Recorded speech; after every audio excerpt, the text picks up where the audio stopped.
At ang ikatlong gantimpala ay kay Lizette Garalde, ika-4 na baitang pangkat 1.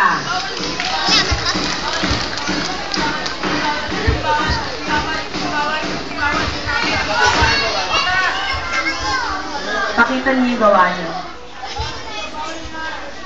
Nagwagi sa paggawa ng poster.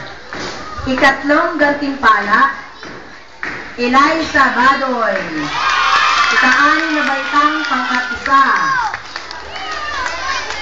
Ikalawang gantimpala, Ray Daanoy, ika-6 na baitang pangkat 2. At ang unang gantimpala ay para kay Joshua Asio, ika-6 na baitang pangkat 2.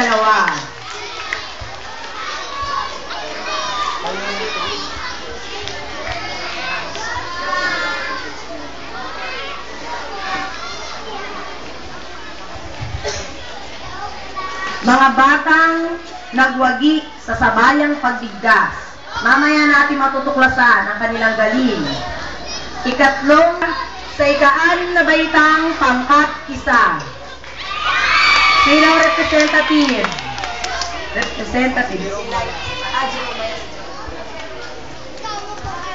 Ikalawang gantimpala sa sabayang pagbigkas ay sa ika-4 na baitang pangkat 1. At ang unang gantimpala ay napunta sa ika-6 na baitang pangkat 2.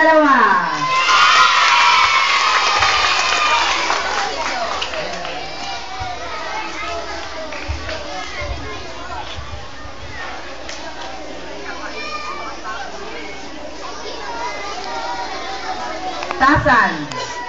Ikatlong gantimpala, Rolando Nio, ng ika-6 na baitang pangkat 2. Joshua Asio at Ray Daanoy. Sa isang grupo, 3 po sila.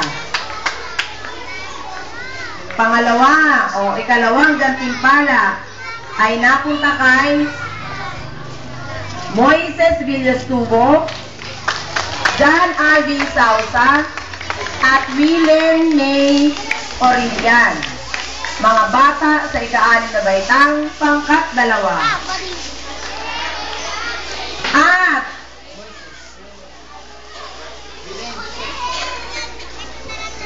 ang naggamit ng unang gantimpala ay walang iba kundi ang mga bata sa ika-2 baitang ika-6 na baitang pangkat 2. Aldrin Calumpiano, Adonis Kabukisan, at Mary Mariel Gapanta.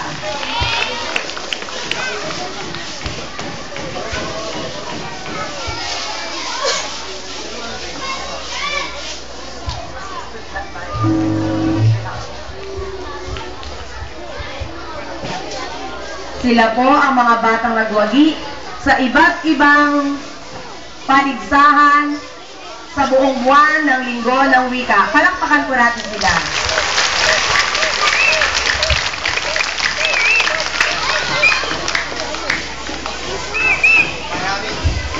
Maraming